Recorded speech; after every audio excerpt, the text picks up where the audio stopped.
Morning बच्चों, गिरधरदास बाल भारतीय मोड़ स्कूल में आपका वेलकम। और आज हम एसएसटी की कक्षा 6 का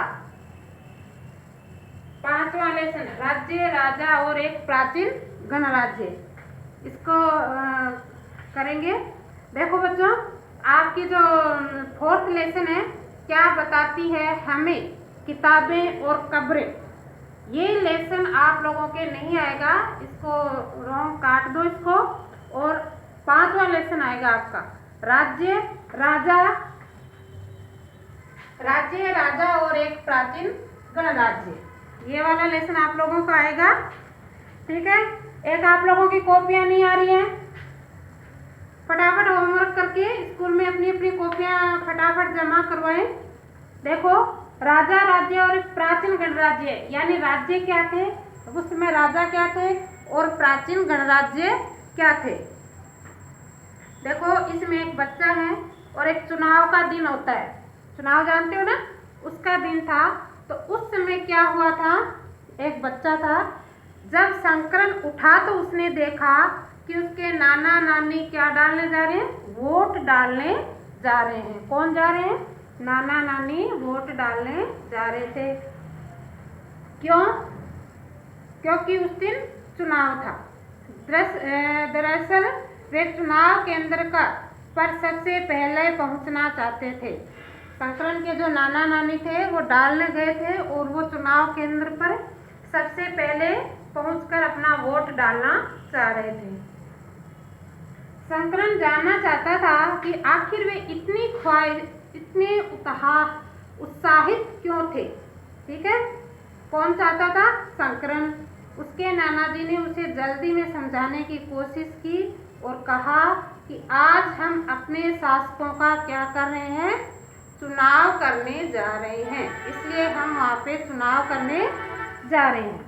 देखो, उसमें इसने पूछा कि अगर आज आप लोग जब चुनाव कर रहे हो शासकों का, तो हमेशा से क्या यही बातें आगे से चली आ रही है? तो इस बात को लेकर उसके मन में कई प्रश्न उठे और उसके नाना नानी ने उनके प्रश्नों का काफ़ी अच्छी तरीके से आंसर दिया। तो एक आपका पॉइंट है, कुछ लोग शासक कैसे बने। क्या है? कुछ लोग शासक कैसे बने।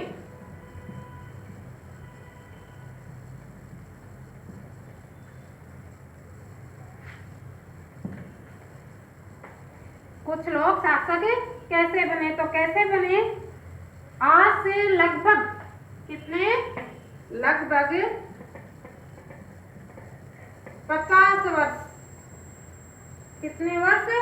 50 वर्षों से हम अपने शासकों को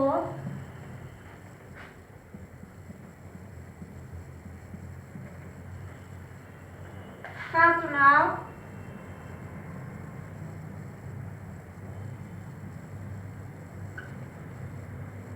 मतदान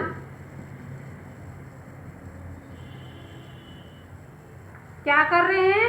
हम आज से लगभग 50 वर्षों से हम अपने शासकों का चुनाव क्या कर रहे हैं? मतदान के जरिए करते आ रहे हैं। मतदान के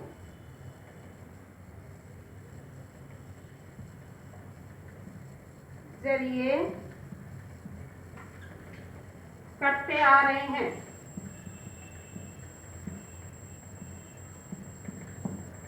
ठीक है, क्या कर रहे हैं हम लोग? 50 वर्षों से अपने जो हमारे जो शासक है, आज जैसे हमारा मुख्यमंत्री है, प्रधानमंत्री है, राष्ट्रपति है, इन सब का आज हम जो हमारे शासक है, हमारे भारत को चला रहे हैं, हमारी राज्य को जो चला रहे हैं, उनके लिए हम क्या करते आ रहे हैं? मतदान करते आ रहे हैं। और मतदान के द्वारा हम अपने शासक को चुन रहे हैं। लेकिन एक क्वेश्चन और आता है कि जब आज हम चुनाव में मतदान करके हम अगर अपना शासक चुन रहे हैं, तो कई सालों पहले हम शासक को कैसे चुनते थे और शासक कैसे बनते थे। तब उसके नाना ने कहा कि उस समय क्या होते थे, बड़े बड़े यज्ञ होते थे। क्या किए जाते थे, बड़े बड़े यज्ञों का आयोजन होता था। क्या होता था, बड़े बड़े यज्ञों का आयोजन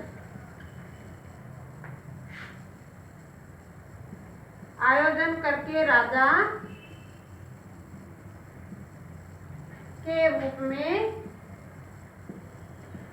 क्या होते थे, प्रतिष्ठित हो गए थे। यानी राजा के रूप में बड़े बड़े यज्ञों का आयोजन किया जाता था, यज्ञों का, और उसके द्वारा राजा के रूप में प्रतिष्ठित किया जाता था उनको, यानी राजा बना दिया जाता था।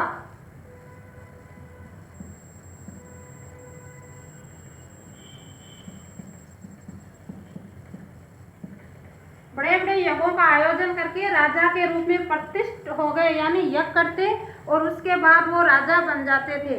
इसमें क्या होता था, कौन सा यज्ञ किया जाता था, अश्वमेध यज्ञ किया जाता था। कौन सा यज्ञ किया जाता था, अश्वमेध यज्ञ किया जाता था।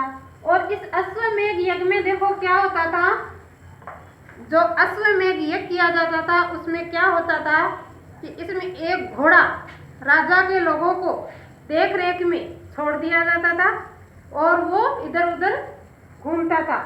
इस घोड़े को किसी दूसरे राजा ने रोका तो उसे वहां अश्वमेध यज्ञ करने वाले राजा से लड़ाई करनी पड़ती थी।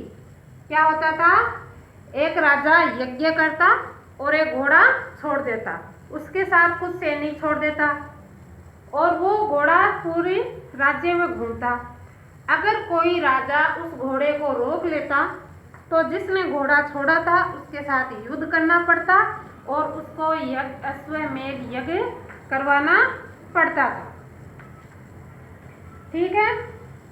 और क्या होता था इस अश्वमेध यज्ञ में, जो राजा उसकी अधीनता स्वीकार कर लेते थे राजा की, तो उन लोगों को वो अपने अश्वमेध यज्ञ में बुलाता था और उनको अपनी शक्तियां दिखानी पड़ती थी और जो राजा थे उनको शक्तिशाली उस राजा को मानना पड़ता था। और क्या होता था इसमें, जो राजा होता था उसका मुख्य स्थान यहाँ पे होता था और राज सिंहासन जो होता था वो बाघ की खाल की एक विशेष आसन पर बिठाया जाता था। कौन, जो अश्वमेध यज्ञ करता था उस राजा को किस पे बिठाया जाता था, एक राज सिंहासन पे बिठाया जाता था और वो राज सिंहासन क्या होता था, वो बाघ की खाल का बना हुआ होता था। ठीक है। और जो युद्ध करते समय उसका सारथी जो होता था, किसका, राजा का सारथी जो होता था वो क्या करता था, वो राजा का जो रथ होता था उस पर बैठता था और उसी समय ये सारे पॉइंट वो नोट करता था कि इस समय राजा यहाँ पे क्या कर रहा है और उसी हिसाब से वो क्या करता था, उस राजा के बारे में लिखता था। ठीक है बच्चों। इसमें क्या है, फिर क्या हुआ, धीरे धीरे है ना, जैसे राजा बन गया उसके बाद में पुरोहित बन गया, ब्राह्मण आ गए, कई भागों में विभाजित होते होते आगे आगे चलते रहे। तो इसमें एक पॉइंट आ गया कि वर्ण, क्या आ गया, वर्ण। ठीक है। और ये वर्ण क्या चीज है, इसमें अलग अलग समाज के लोग, जैसे राजपूत थे, पुरोहित थे, वैश्य थे, शूद्र थे, इस हिसाब से लोग आते थे। और ये इसका वर्णन हमें, वर्ण का वर्णन हमें किससे मिलता है, ऋग्वेद से हमें इसका वर्णन मिलता है। ठीक है। एक ऋग्वेद ग्रंथ है उसके द्वारा हमें इसकी जानकारी मिलती है। अब देखो, ग्रंथ है वो कितने प्रकार के हैं? ग्रंथ कितने हैं? 4। कितने प्रकार के हैं? 4 प्रकार के। एक हो गया ऋग्वेद, दूसरा कौन सा हो गया? सामवेद,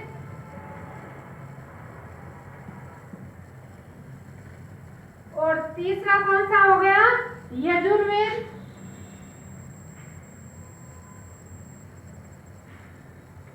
और चौथा हो गया अथर्ववेद।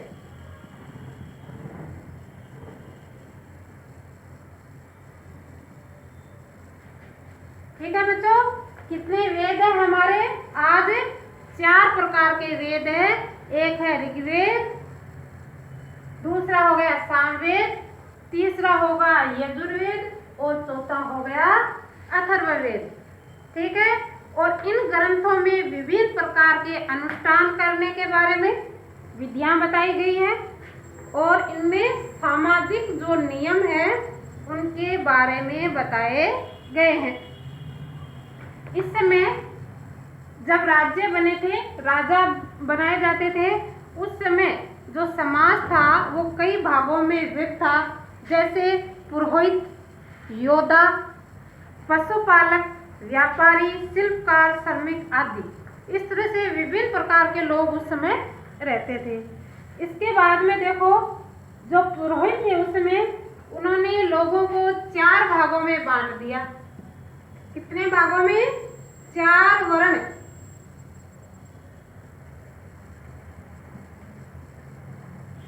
विभाजित कर दिया इनको।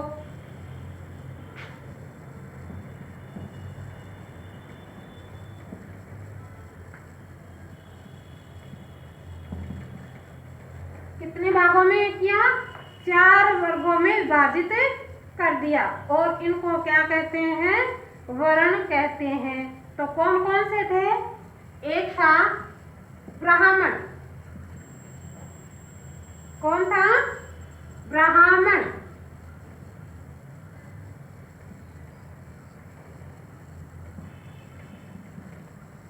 ठीक है, तो ये जो ब्राह्मण थे, इनका क्या कार्य था?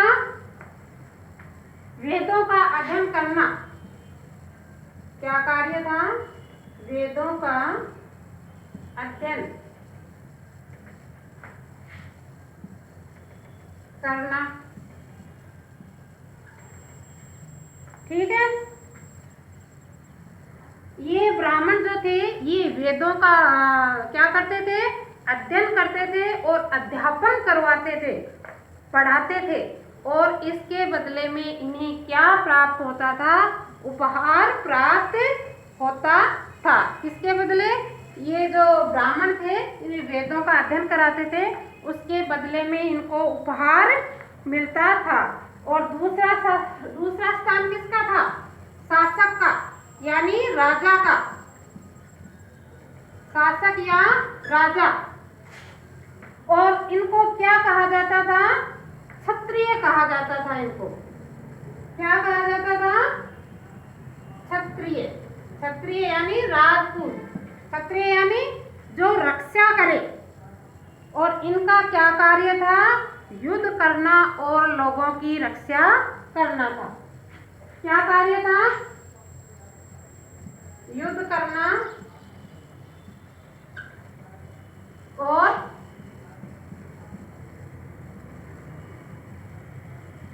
लोगों की रक्षा करना। क्या था?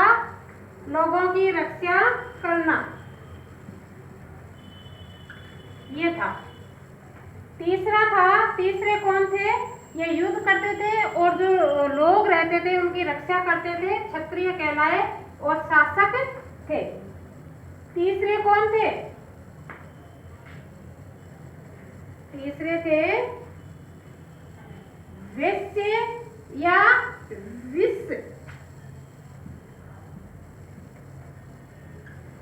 या वैश्य। और इनका क्या कार्य था? ये कृषक थे यानी खेती करते थे, पशुपालक थे यानी पशु पालते थे, और व्यापारी थे। इसमें कौन कौन आ गया? वेश्य में इसमें कृषक आ गए, और कौन आ गए? पशुपालक आ गए, और कौन आ गया? व्यापारी आ गए।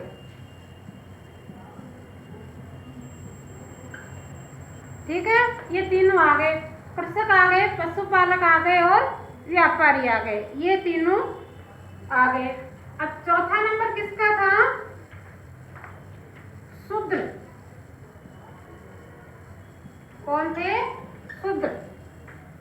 और ये क्या थे? शूद्र का स्थान कौन सा था? अंतिम या चौथा स्थान था। और ये क्या करते थे? तीनों वर्ण, कौन से? ब्राह्मण, क्षत्रिय और वैश्य, ये इन तीनों की क्या करते थे? सेवा करते थे। तीनों जो वर्ण थे इनकी क्या करते थे? सेवा।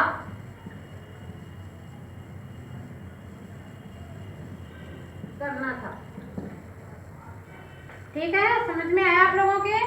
और अपने 4 वेद हैं, ऋग्वेद, सामवेद, यजुर्वेद और अथर्ववेद। ठीक है, इन वेदों में हमें पता चलता है कि ये 4 हमारा जो समाज था वो 4 वर्णों में विभाजित था।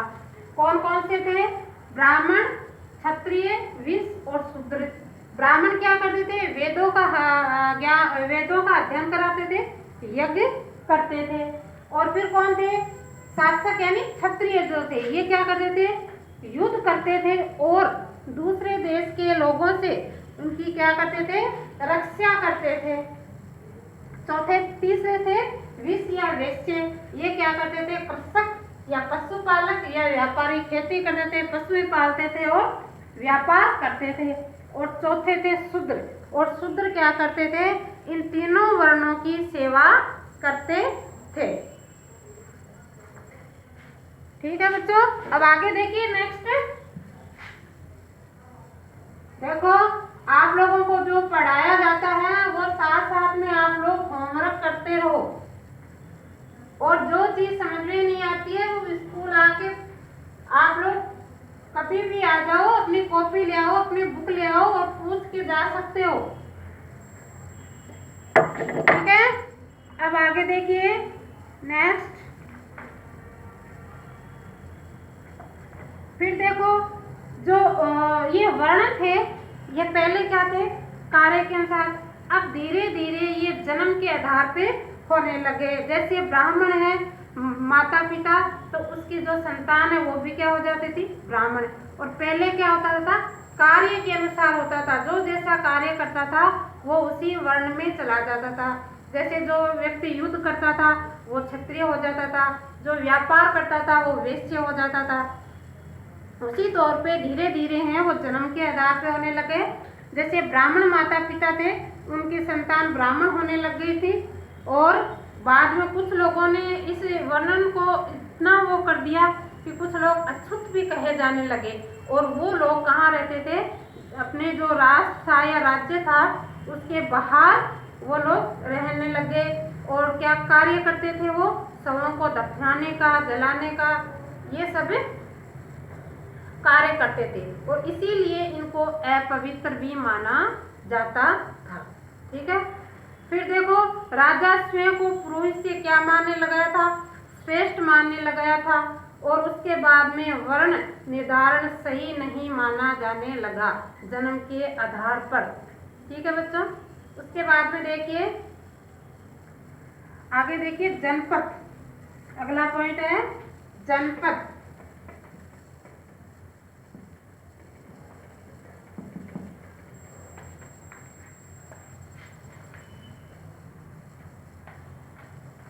महायज्ञों को करने वाला राजा अब जन के राजा न होकर जनपदों का राजा बन गया था। कौन बन गया था? महायज्ञों को करने वाला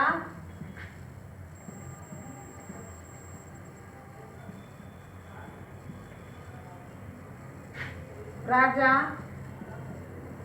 अब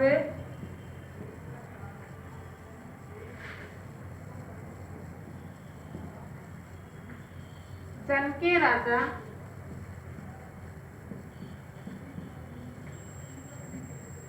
न होकर जनपदों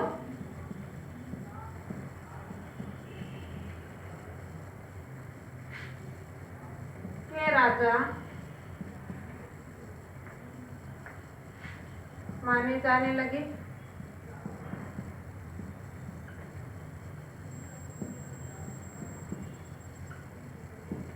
ठीक है, जनपद क्या हुआ, जो पहले महायज्ञ करते थे वो राजा अब क्या बन गए थे, जन के राजा ना होकर जनपद, यानी कई कई गांवों को मिलाकर उनके राजा बन गए थे।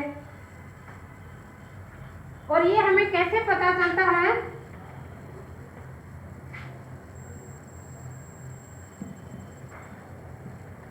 जनपदों की जो खुदाई हुई थी तो उनसे जो बस्तियां हमें प्राप्त हुई है उससे हमें ये पता चलता है।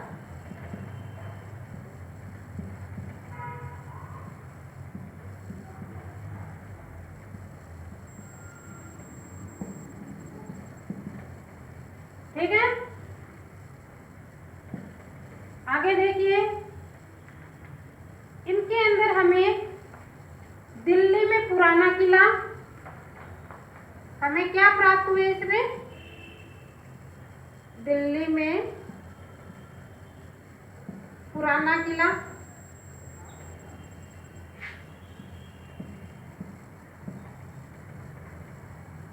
उत्तर प्रदेश में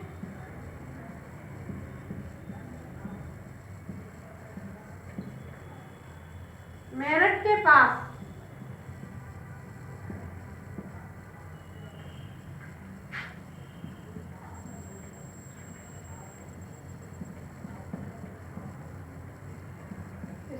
हस्तिनापुर,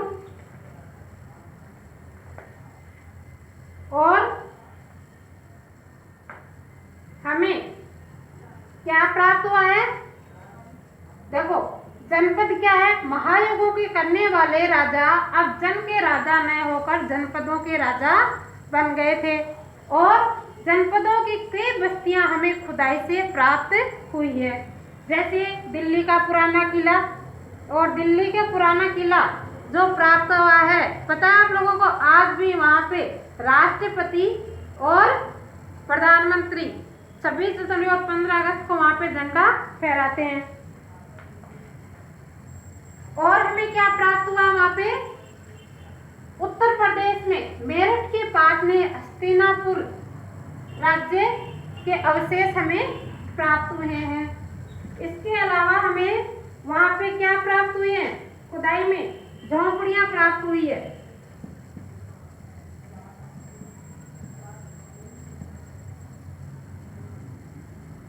झोंपड़ियों में मवेशी और जानवर को पालते थे, ये हमें वहां जानवरों के अवशेष हमें प्राप्त हुए। इसके अलावा हमें वहां पर अनाज यानी चावल, जो गन्ना, तिल आदि हमें वहां पे प्राप्त हुए हैं। इसके अलावा और हमें प्राप्त हुआ है चित्रित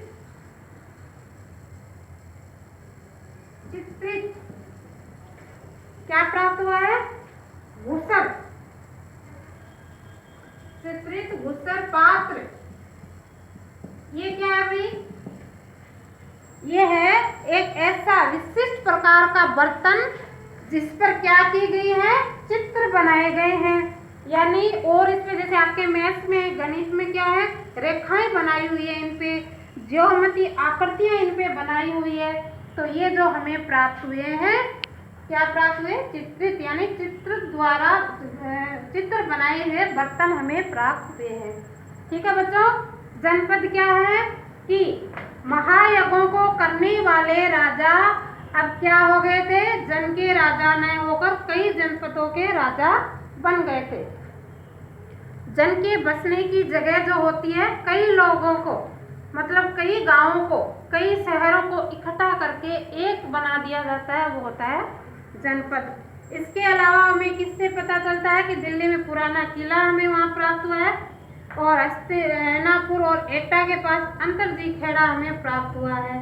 वहाँ पे हमें झोपड़ियाँ जहाँ पे जानवर रहते थे यानी मवेशी रहते थे वो हमें प्राप्त हुई है, और हमें चावल, धान और दालें वगैरह बहुत सारे अनाज भी वहाँ पर प्राप्त हुए हैं। इसके अलावा हमें एक चित्रित घुसर पात्र हमें प्राप्त हुआ है, जो क्या कहा जाता है, चित्रकारी की हुई बर्तन हमें प्राप्त हुए हैं, और इन पर सरल रेखाओं और ज्योमेट्री आकृतियों के रूप में ये बनाई हुई है।